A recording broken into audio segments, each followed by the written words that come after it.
Hotep, and welcome to Matters of Diversity with Dr. B. I'm excited today to bring forth a mentor of mine who has been in my life for about 20 years now and has provided me with some sage advice and just some all-time friendship and mentorship that has given me the opportunity to be who I am today and sowed into me some great things. Dr. Thomas A. Parham. Dr. Parham is the 11th president of the California State University, Dominguez Hills, a highly diverse metropolitan university primarily serving the South Central and South Bay areas of Los Angeles County.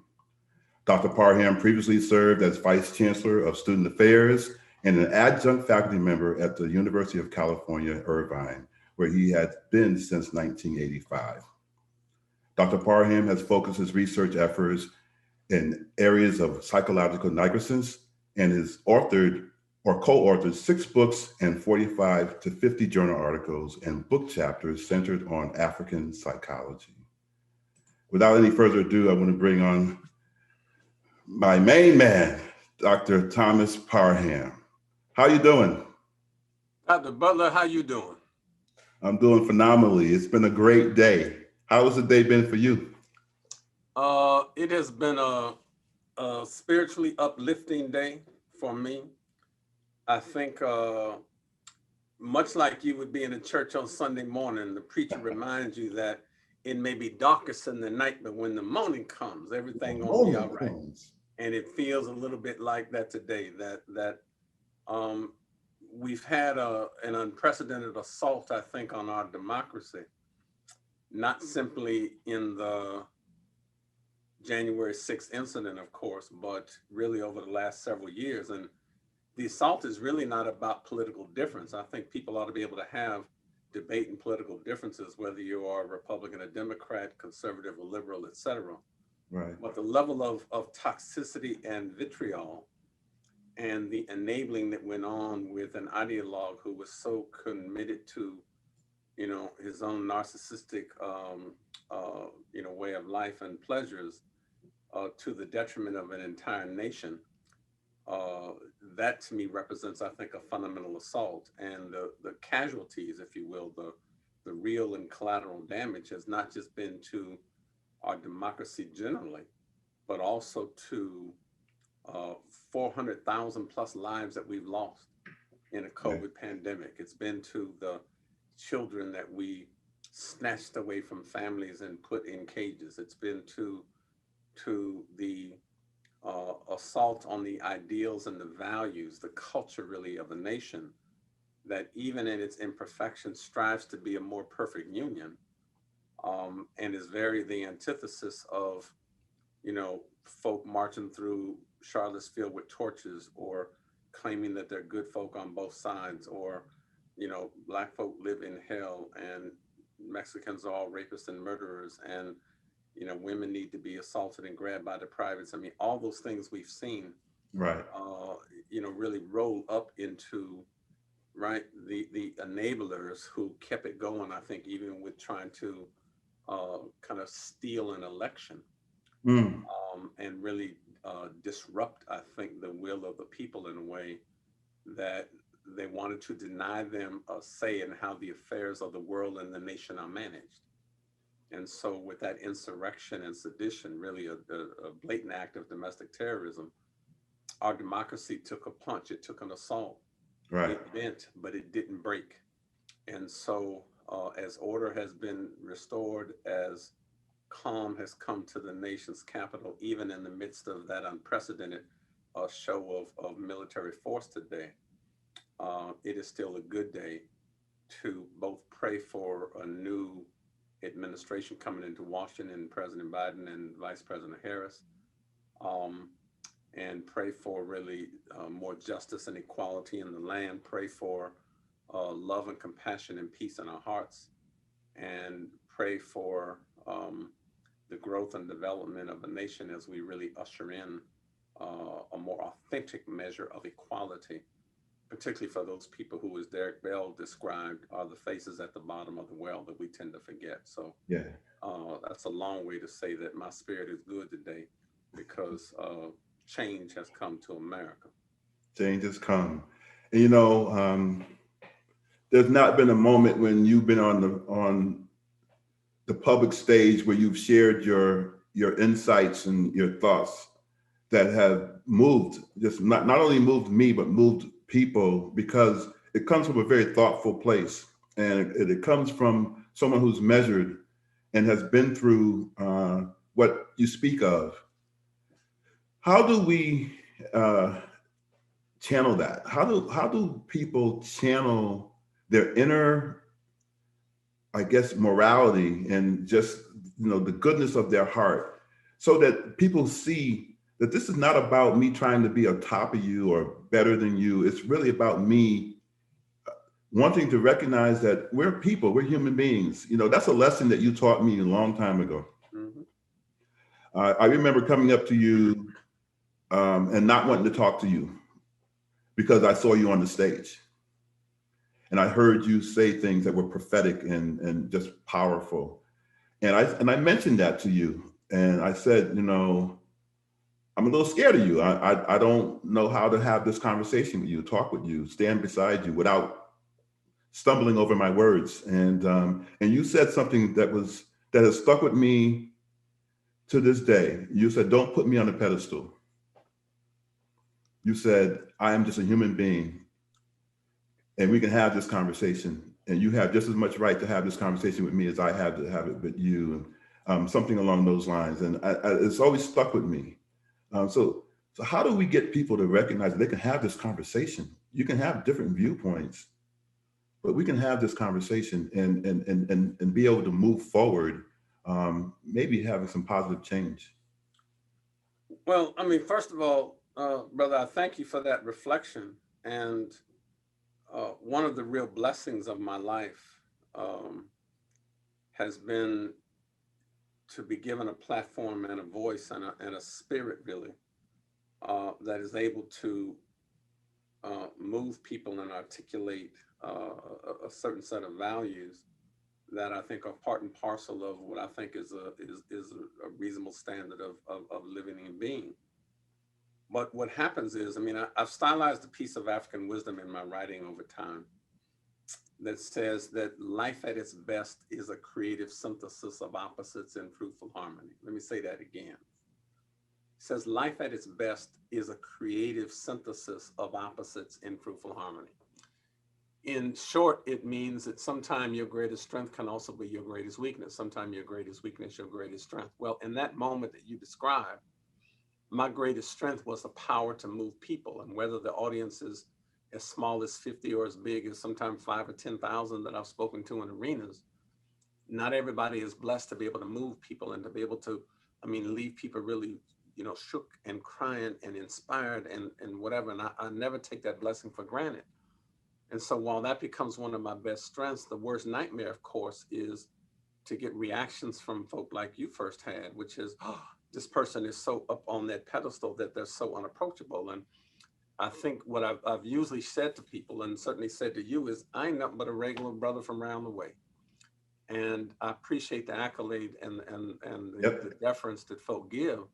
But come on up here and give a brother a hug and talk to me, and let's figure that out. And what we have done is formed a bond and relationship over time that I've known not only both appreciated and tried to support you, but have really been proud of the professional that you have become and the individual that you have nurtured yourself to be and grown to be. And that to me is, I think, what is just a proud moment, for folk in that space. And even as we were spending time not only in my discipline of psychology and Black psychology, but in that whole, counseling arena, in the multicultural counseling and development kind of space that we were with that association.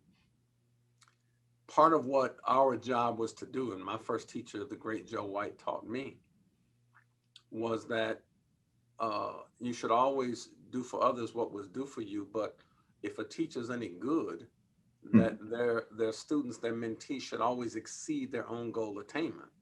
And part of what I tried to inspire in you was the need to say, look, you used to take my little stuff and take your game to a whole different level. And that's what gives me the pride when I look at what you're doing there at the university and the ways you've grown and the encouragement I've tried to give you to not stand back, but to let your light shine and take a risk and go into some spaces that were sometimes less than comfortable for you because you got too much to give to keep it to yourself. Right. And that for me has been the blessing. The other part of your question, Kent said, so how do we get people to kind of move in those spaces? And how do we get people to develop a greater capacity for empathy and compassion and sensitivity? And part of that is, um, I believe, much like Wade Nobles teaches us in his writing, that ideas are the substance of behavior. And so if you want to know what a person, why a person acts the way they do, go back and look at what they really believe. And so Hmm. I think the first step is to try to construct for people and invite people to construct for themselves a set of principles and values that guide what it is that folk do. So for me, I come out of a collective sense of survival. The Ashanti proverb reminds us that I am because we are, and because we are, therefore I am. It means an individual was only important to the degree that he or she contributed to the maintenance and survival of the group of the tribe. And so for me, my work is always about trying to advance and support the collective, irrespective of what that does for me. And in fact, in the level of reciprocal exchange, oftentimes you can get your own needs met by meeting the needs of others, but it's always been in that space. I come out of both, a synthesis of both, kind of Martin and Malcolm, but Martin was clear in his space that one of my favorite pieces, which I assume we'll get to later on as we talk about Martin and MLK, was his drum major instinct, where everybody wants to be first in charge and important. That's nice. Nice. Except he said, if you're going to be first, he said, be first in moral excellence. And what he did as he preached that sermon, he gave us a new definition of greatness because he said everybody could be great because everybody could serve. So for me, the greatness in the individual is the depth of your love and the quality of your service to your fellow man, not how much you can compete with him or her, not how much you can get over on them, not how much you can manipulate circumstance to your own benefit and the exclusion of others. Our lives are really meant to be in support of one another. And Right. if we had that kind of value system, then that ultimately drives the behavior that we engage in to be able to move in the spaces that we should be moving as a civil society. Yeah. You wrote some beautiful words about the insurrection and things that happened on the 6th. And Mm. a lot of the sentiment that you wrote about talks about just what you are saying right now. And what happened for you 2 weeks ago? So when I saw the insurrection, and really just the assault on our democracy, it was kind of a mix of emotions. One, I was not surprised because when you have a leader in chief and the president of the United States, who engages in a set of delusional thoughts about their own sense of importance, how they won an election, how it was stolen, etc., and has the repetition in their verbal repertoire to just keep uh, um, uh, reinforcing the lie and the falsehood, it allows a whole group of people to be egged on and emboldened by those particular statements. And so I was sad to see a number of people engage in that kind of behavior, Hmm.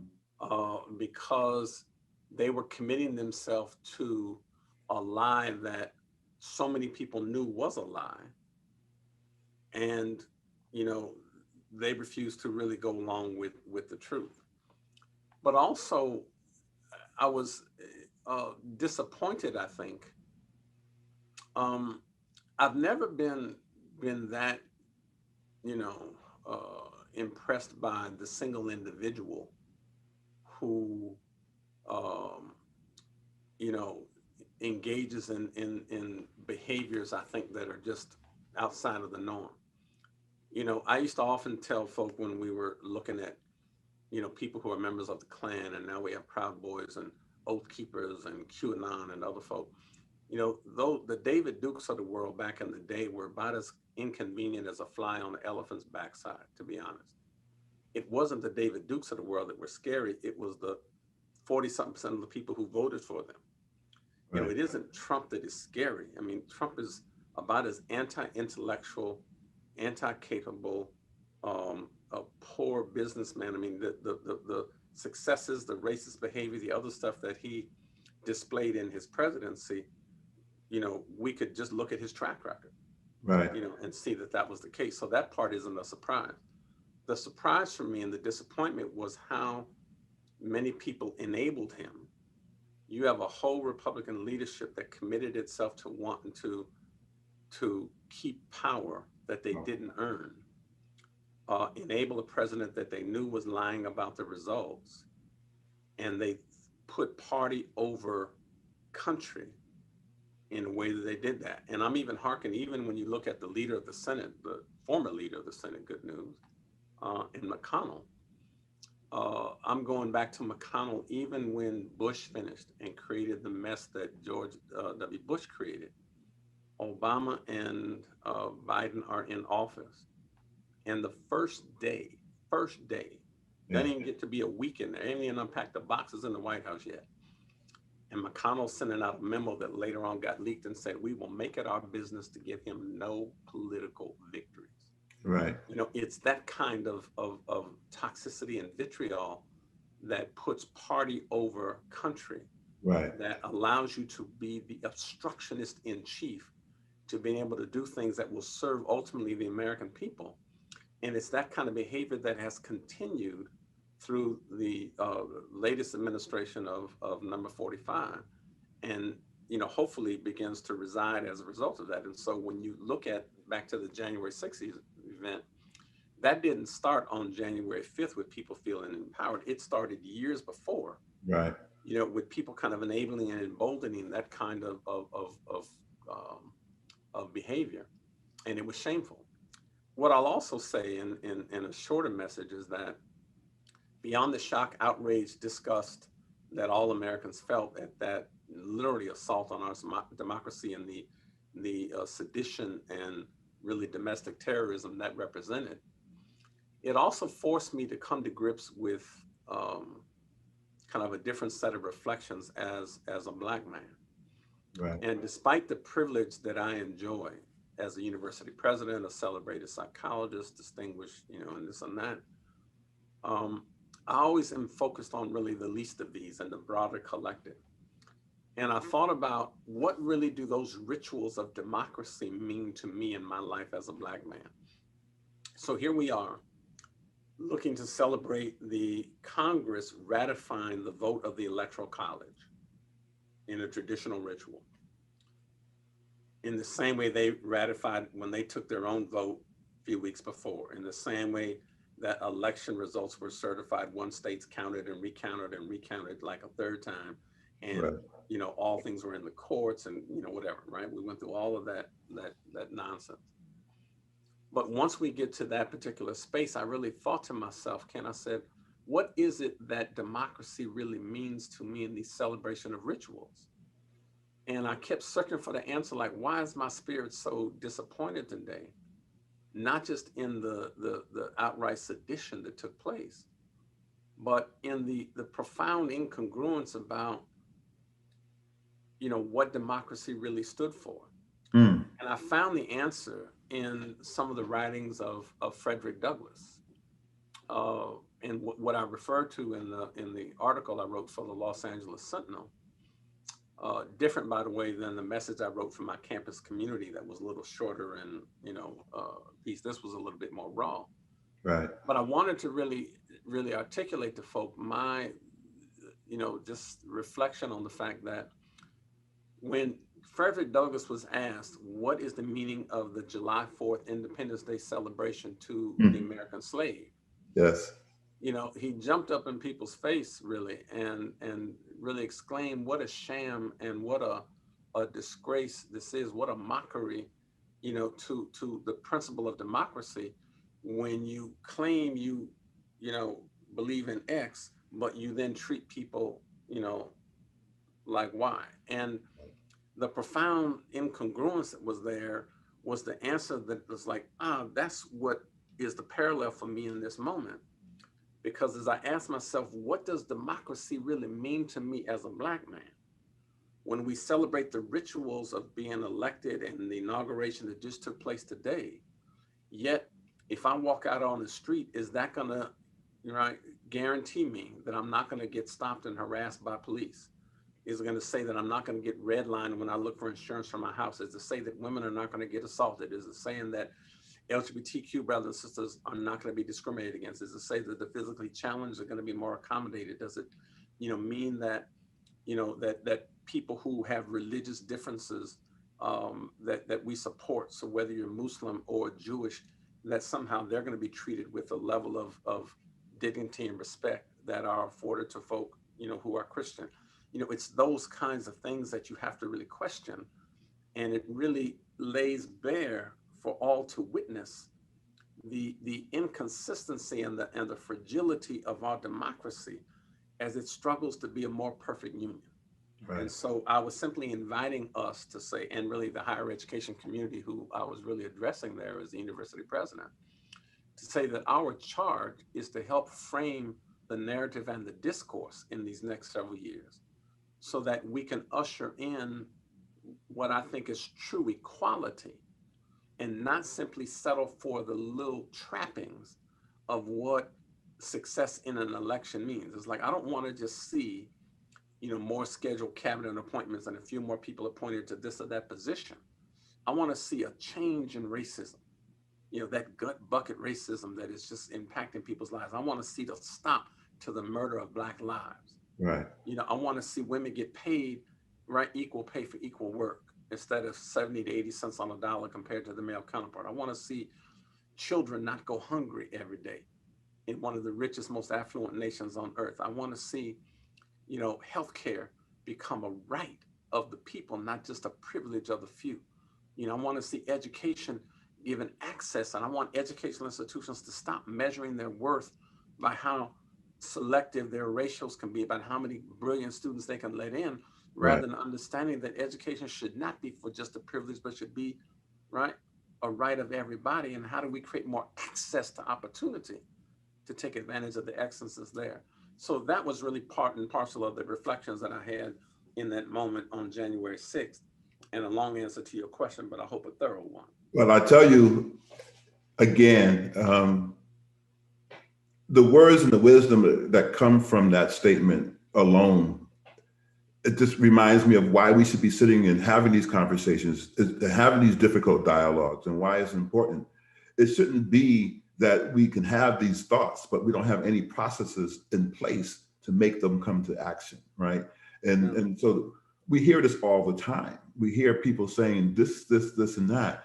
And if we're really truly talking about moral standing and being upright in our citizenship, then we would do the work to make sure that every person has what you just shared, right? We have right to health care, we have right to education, and it is not such a it's not such a distant thing for some people, it strikes me as strange that we can be the same in terms of our body makeup, our DNA, how we survive in the world, yet people see us only different because of our skin tone. Right. Yep. That's exactly right. And the challenge, of course, is to get past the superficial manifestations of our phenotypes and get to the real deep structured analysis of our common humanity as members of the human family. And, I am as proud, a person of African descent as you can find, but it is in my Africanness that I'm able to really celebrate the dignity and humanity of other brothers and sisters of the human family. And so me being pro-Black doesn't make me anti anything. In fact, if we were understood the fundamental principle of consubstantiation, big fancy word that means elements of the universe are of the same substance, we would understand that my ability to denigrate somebody else because of their color or their racial or ethnic makeup or their religion is in some cases denigrating myself, because if we are of the same substance, I Right. have to be able to honor and respect the dignity and humanity in my fellow person in Mm. the same way that I expect them to respect it in me. And anytime I denigrate that in them, I in fact am denigrating myself as well. But most people don't think like that. It's like we live in such a culture that is bolstered by that Eurocentric tradition of destructive competition and getting on first and who's in charge and who wants to be first and how do I get over and ahead, Right. that we don't think about having the capacity for folk. But I should also say, Kent, that one of the things that I have been most gratified by over the last year, even in the midst of tragedy, I mean, this is a good space to go. I mean, crisis is in COVID, in healthcare, crisis is in our financial challenges we're now having across the nation. Crisis is in the social protest and the killing of Black lives and the demonstrations that are there. But one of the things that I have been most gratified by is crisis, number one, reveals character. Crisis exposes weakness in an organization or entity, which is what we're seeing in our healthcare systems and other things, and an administration previously who failed to really deal with this whole COVID crisis in the way that they should. But crisis also creates opportunity. And the opportunity of crisis, you know, when George Floyd got murdered, they could have just left the Black folk out there to say, how dare you kill another Black body?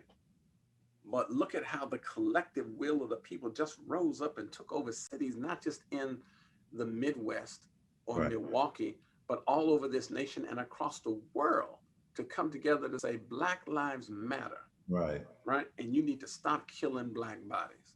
I mean, that was a very profound moment for us. Struggle with COVID. The best of ourselves came out. And the best of us said, how do I show compassion for my neighbor and bring food to those who don't have it and celebrate our healthcare workers? And you remember when COVID first started and our first responders and healthcare were there, we were like flicking on lights at 8 o'clock at night just to celebrate them in some kind of virtual distant way, right? Right. The sacrifices they were making to try to just, and our loved ones who were struggling with this, you know, horrific pandemic. I mean, Right. that's the best of who we are as a human family. Challenge is for us to try to stay in that space and not this other competitive space that has us engaged in these kind of tactics that I think don't serve us very well as a nation or a society. So the comment has been that people have been awakened, right? In the Black community, people are woke. And so how do we move forward and keep people woke? Well, but I think we have to change in some cases you know, the mile markers and the signposts for what progress looks like. Okay. Again, I was mentioning, even in this administration, everybody's vying for, you know, how many Black or Latinx or women or Asian Right. or gay or other folk that are sitting at the cabinet table to do that. Nice, whatever. But that to me isn't real progress. And I'm reminded, I think, even as we are right on the heels of the Martin Luther King celebration that occurred this past weekend and his birthday last Friday, that, I mean, this is the year Martin born in 1929, where he would have been, you know, 92 years old. Right. And in the midst of that, as I look at all of his speech or whatever, I mean, the predicament that we are in now, Martin foretold, I think, even in some of his early writings. If we invite our listeners to go back to 1967 is my memory. And there we had his book called Where Do We Go From Here? And it's interesting that people oftentimes use that as a quote, as a conference theme, like where do we go from here? But don't understand the substance of what that really represented. Right. I mean, understand, and this is during the time that I grew up.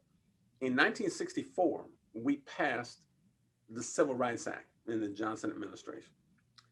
In 1965, we passed the Voting Rights Act. Those were two historic pieces of legislation. 10 years after, by the way, we desegregated schools in the Supreme Court in Brown versus Board of Education in 1954, right? Which was the year I was born.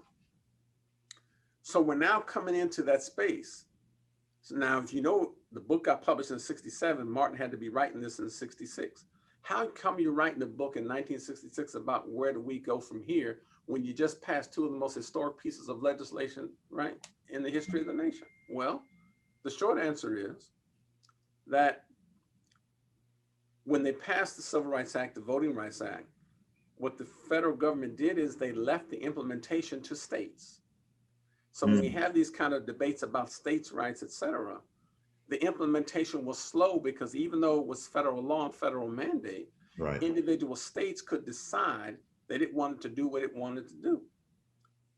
And so you still had segregation in schools, you still had abuse of police, you still had suppression of the vote, you still had whatever. And some of that you've even seen all the way up to 2020 in this election, Yes. right? I mean, all these many years later. And so when King asked the question, where do we go from here? There was a simultaneous recognition of not only giving this task of implementation to states' rights, when everybody had to be on the same page, including the federal government playing a more central role, but also he understood that the movement was not just a combination of more mature folk in the community, but was in fact fueled by young folk with that spirit like John Lewis had. John Lewis was, 24, 25 years old when he's in the movement back then. And young people had a restless soul, and that restless soul invited them to say, we want change now. We don't want to wait. And so King is having to now juxtapose his movement of nonviolent resistance with the aggressive activism of Black Power movements and SNCC and those things that said, no, we want change immediately, etc. And so even as he's trying to balance out those things, his question of where do we go from here is a treatise on having to balance out those perspectives, right?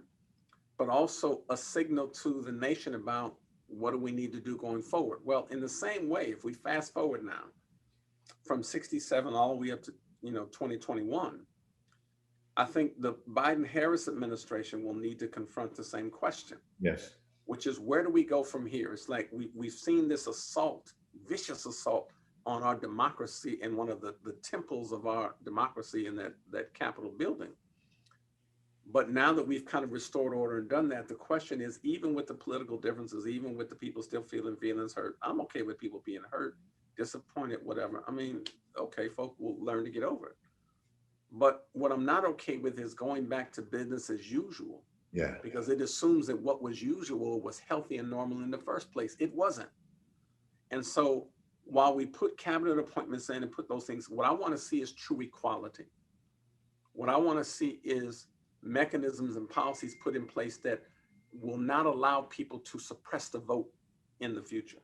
Right. I want to see policies put in place that allow healthcare to be the right of everybody, not just the privilege of a few.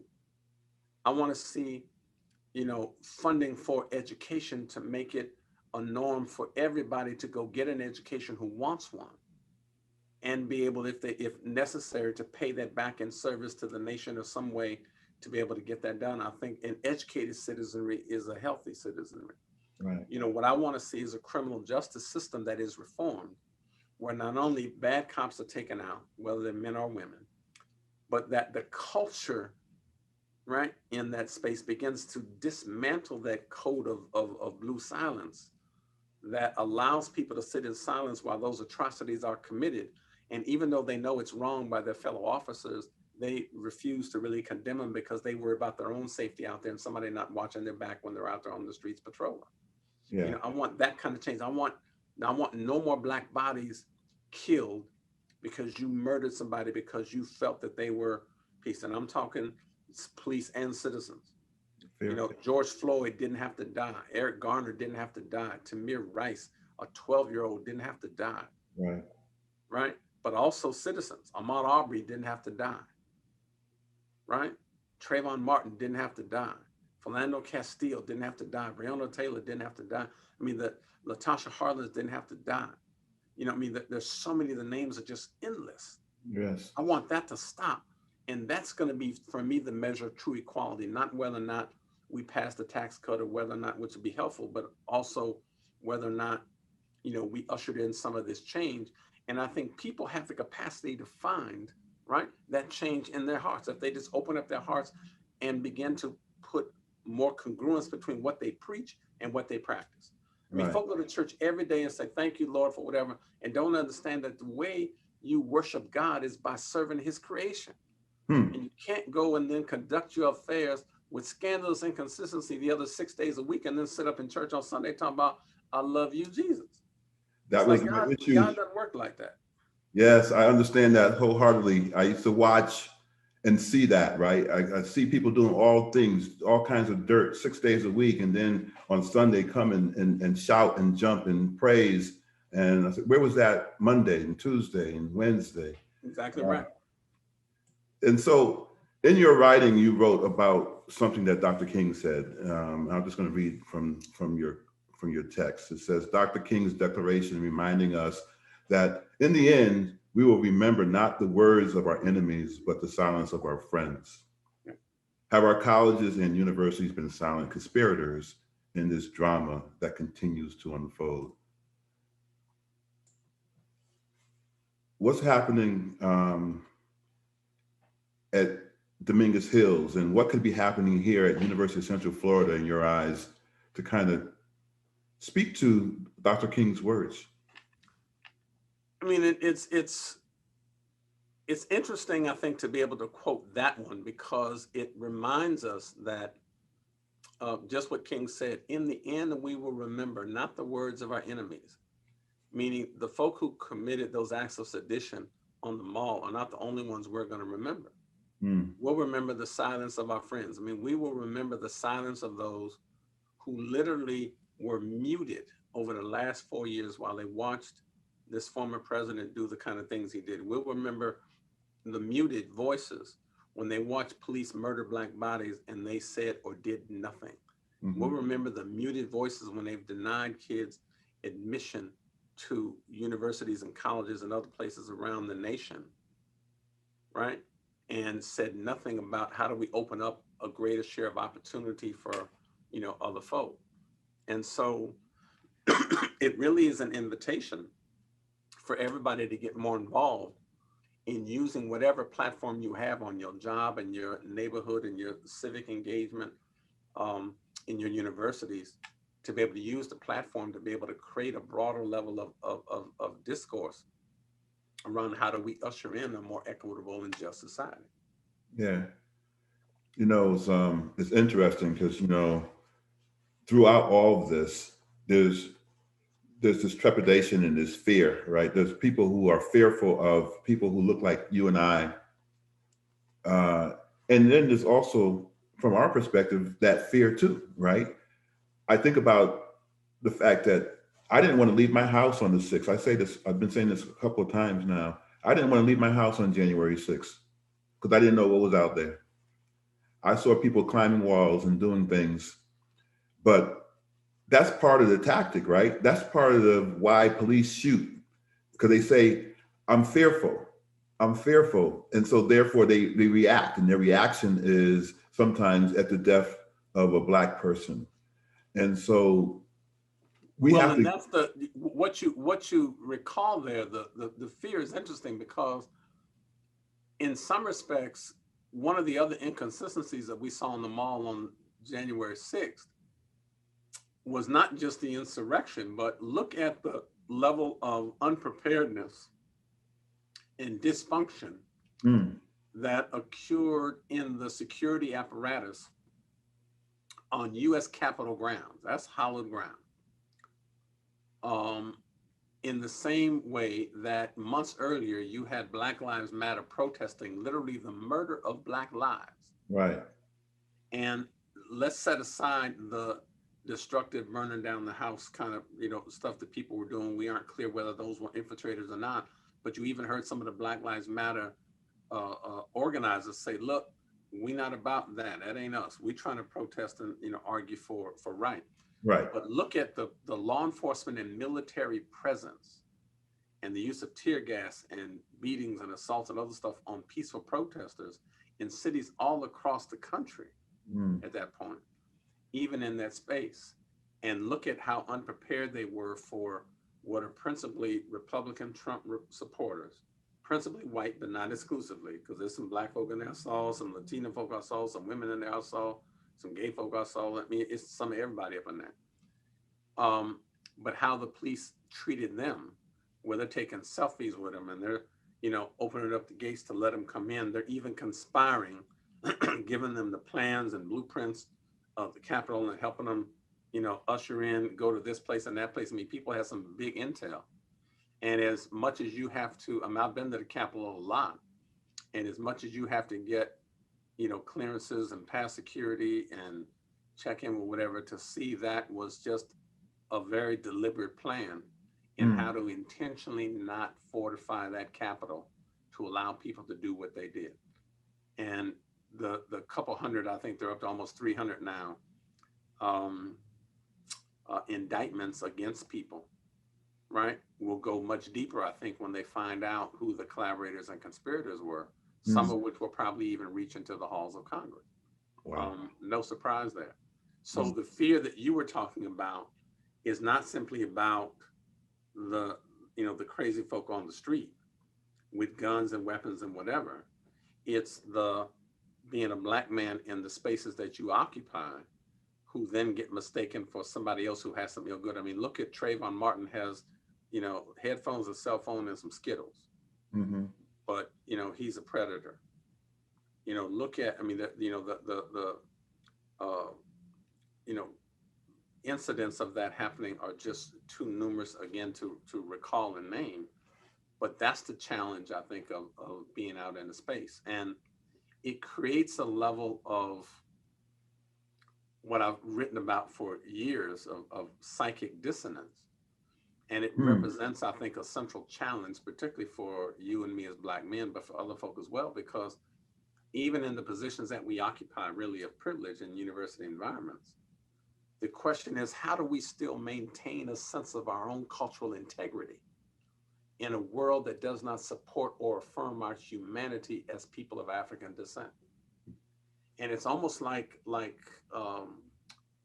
Ames wrote about. He wrote a text called Protest and Irony in Negro Reforms, about 1950, if I remember right. And in the text, he argues, I got one mind for white folks to see, another for what I know is me. What's he saying? He's saying that I can't be the real me out in the world because they don't respect and support and affirm my humanity and dignity. So I've got to be one way to help myself navigate the pathways of productivity and success. And I can be another way when I, can be real with my friends, with my family, when I don't have to kind of put on this space. And that's the notion of trying to be that biculturally successful individual who has to navigate that space. But navigating the spaces we're in does not come with the anxiety, right, of having to deal with and knowing whether or not you will be safe and protected and afforded the same privilege and opportunities everybody else will, to just be a normal citizen going about doing your daily work. Right. And particularly if you are engaged in what should have been a legitimate and peaceful protest, to be involved and look at how those Black Lives Matter protesters just months earlier were treated and tear gassed, and military, style state police, city police, Secret Service folk infiltrated, military folk there, all lined up to make sure they weren't crossing some borders and whatever. And now you got people assaulting the Capitol, marching down in thousands, breaking windows with shields, carrying guns, doing whatever. I mean, even in the midst of the riots around George Floyd, you've got people rioting, which is the language of the unheard, in a space, but a young white male walks with an assault weapon, right? And that assault weapon allows him to get access and walk right by police who just let him go, right? Even though they're then, and this person had just shot two Black folk earlier, and they let him go. I mean, that's the kind of the crazy we have to try to do that, because that's what assaults are intellectual sensibilities, because we're trying to pay attention to what they preach on one side, but what we see practiced on another is just inconsistent. And what we're trying to hope for, really, in not only this new Biden administration, but irrespective of the political party in office, is a greater level of respect for each other's humanity, so that we are in a space of being able to affirm and support people rather than right, assault them. Very deep. And so Martin Luther King represented change. He represented peaceful change in some regards, right? And recognizing that it was about dialogue. I mean, he used words so prophetically, right? And made a difference. And then there were those who challenged. You know, I see behind you, you have Malcolm X and his viewpoints and how he saw the world. And at that point in time, Black Panther movement and SNCC, like you said, and other things that were going on that were in opposition for the same cause. Right. We're seeing that today, where you have people who are fighting this fight, and some from a peaceful perspective, some wanting to go out and challenge the status quo and the citizen that's at play, but they're fighting each other. What is the danger of us fighting against each other, against a systemic system that is not for us? Well, and we've got to be able to build coalitions, but you know, if we're going to pull on some of Brother Martin's words, you know, Martin was clear that we must learn to lend together as brothers and sisters, or we will perish together as fools. And we've got to also come to grips with something else he said that was, you know, even more profound, which is that in the midst of our struggles, Martin was clear that we are all caught in an inescapable network of mutuality and tied to a single garment of destiny. You know, Jesse used to always say when he was running for president that, you know, each person has a patch that then makes up this big quilt. And nobody's patch is big enough, but collectively we can kind of get some things done. I think the same analogy applies even today, that we've got to be able to find a way to come together and take those patches, combine them, and find common ground across whatever, you know, domains of intervention and inquiry that we have, and seek to try to move the country forward in a way that allows us to be, I think, more productive. I think higher education has a principal role in that, particularly as it educates the citizenry, as it helps to define and frame the discourse. Some of those people in that riot on January 6th were educated in the universities that we teach in and lead. You know, we have to be able to work on that. And so what we are doing in the California State University system, which I'm proud to represent, I mean, Dominguez Hills is one of 23 campuses in the California State University system. It is the largest system of public higher education in all of America, with nearly 500,000 students in it across these 23 campuses. But our posture really is not to throw our chest out like we're the biggest. You know, our goal is simply to create excellence in academics and research, access for our states and nation citizenry, and affordability for folk who can get access to that. So I take pride in being able to admit a 4.3 student that I mentor to this day. But I take equal pride in the 2.3 student who's barely admissible, who I know with some intervention and support from my faculty and me can turn into that 2.5 student, the 2.5 student who can be a 3.0, the 3.0 who can be a 3.7, going to a doctoral program, a medical school, a law school someplace with just a little bit of guidance and support and nurturing. That's the mentoring that I believe you inspire, not only in me, but in many who have the opportunity to recognize that when you take someone and help them see beyond what they see, because you may have been places that they haven't been, and you genuinely and authentically come to that space, you can help change that 2.3 person to be the person that they need to be, because they need to see beyond that existence, right? Which is why it's so important to see Kamala Harris become the vice president, and to see women step up into their rightful place in many different professions that we have. And you're right, it's right there in our grasp, right? And we have to rethink, why do we want excellence? And what does excellence really mean when we can't make all of us be a part of that excellent system, right?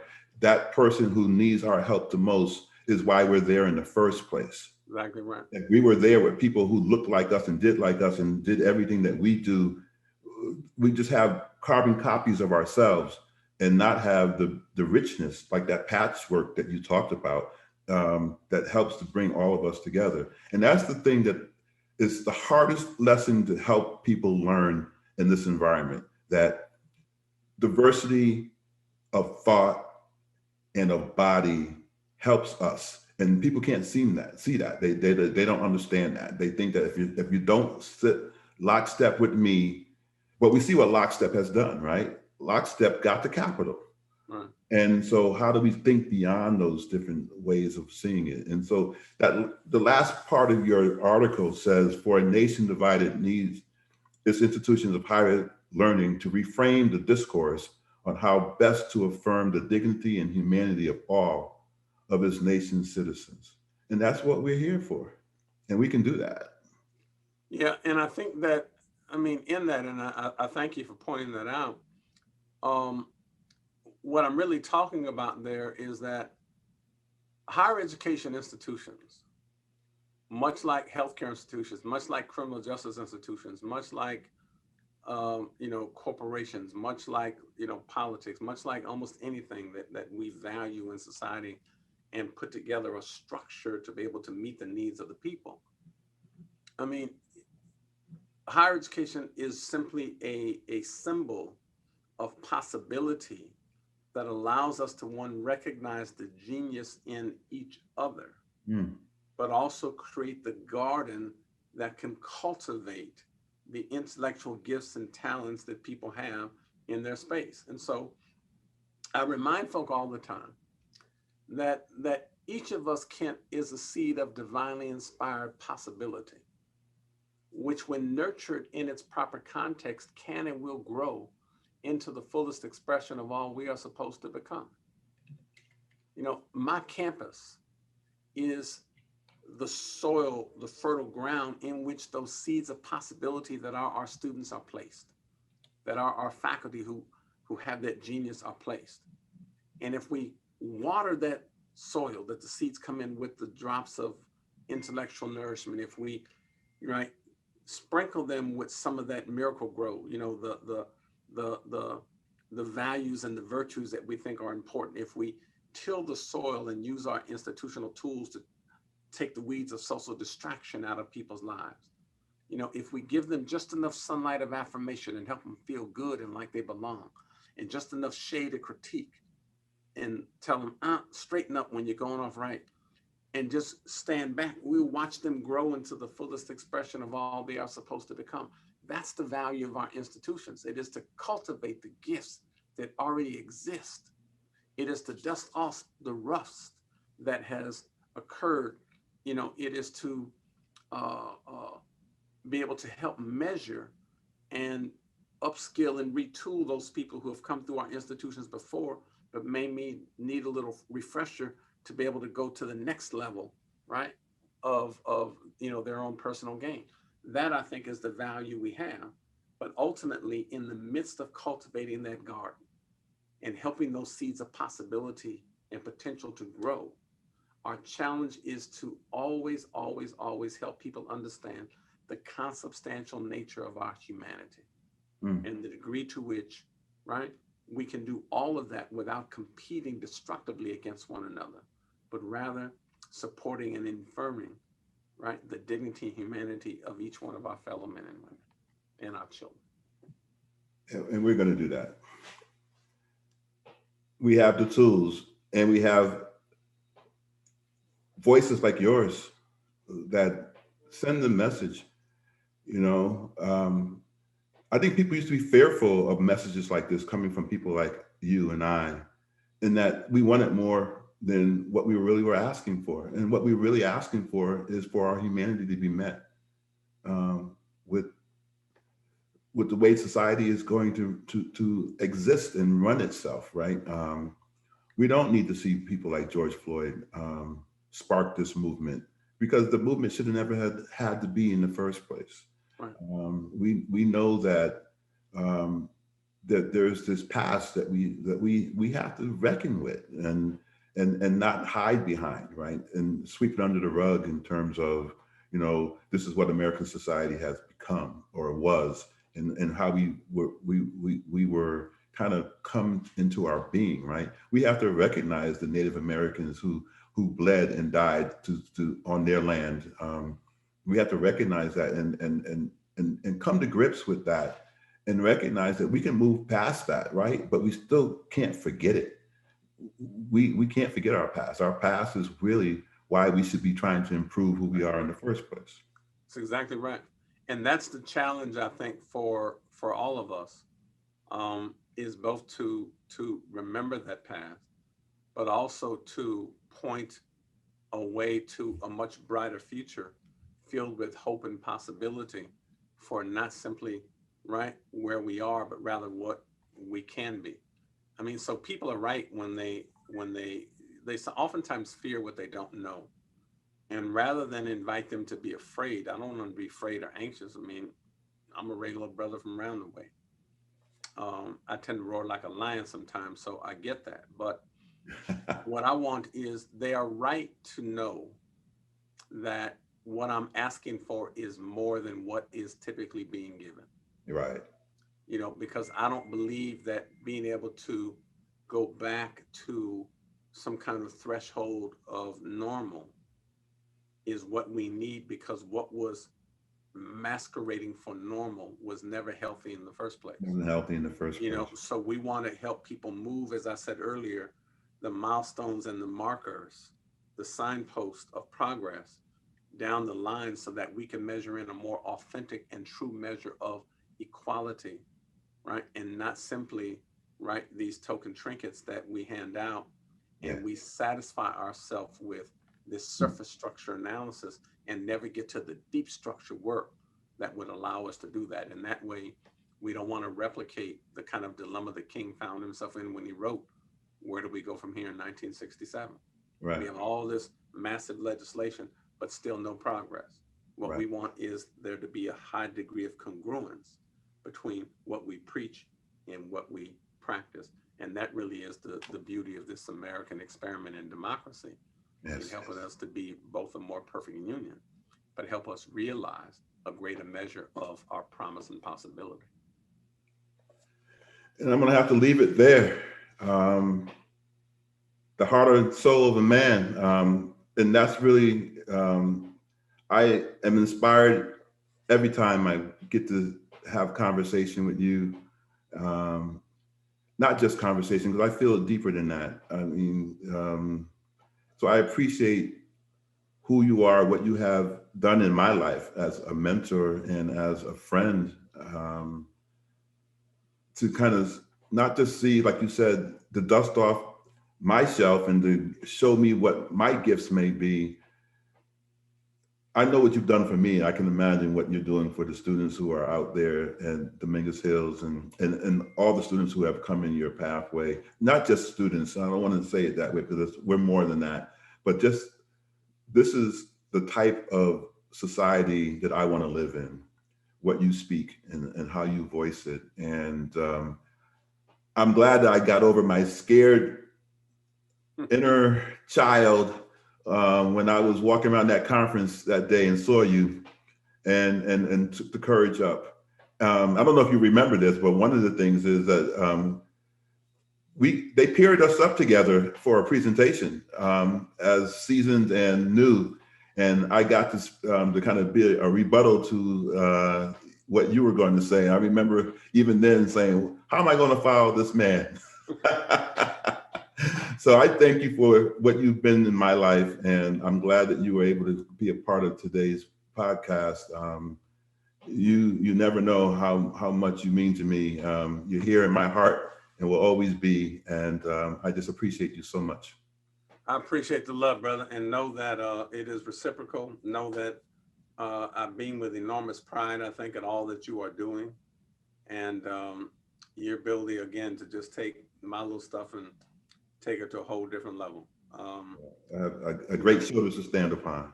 Yeah, the challenge, of course, for us both is to continue to create a pathway forward for others who haven't enjoyed the access or the privilege that we have, Yes. and begin to use our voice and our platforms to raise, um, the fundamental issues of our day, to see if we can't usher in some of that progress that we want to see people make. And so that's the goal that we're going to try to push for. Anyway, I thank you for honoring me with an invitation to be with you today. Congratulations on the show and the work that you are doing at the University of Central Florida. Thank you. And congratulations really on all the professional achievements that you have had. I know around there, people just know you as kind of Dr. B and don't know that you have this national profile and platform. But there are those of us who do know and respect the hell out of what you've done, and not just the professional achievements that you have been able to garner, but for the substance of the man that you are. And I just appreciate that and love you for that, brother. So you take care. Thank you. Love you right back. Well, and my best, please pass along my best to your colleagues and friends and your president there at the University of Central Florida. It's been my pleasure to be part of your show. Well, thank you. I appreciate it. And thank you all for joining us today. Join us on Friday. We'll have a student from the NAACP president, Nadia Bauman, who's going to be my guest. We're going to talk about Martin Luther King again from a student perspective, but I really appreciate having your ear today and you listening. I hope that you take it to heart, because I'm telling you, the values and the things that I've learned from this man, they can change the world. And so come with us and be on this journey to making sure that everybody has equity and rights and access, and especially here at the University of Central Florida. So thank you to our foundation office for their support, and we'll see you next time.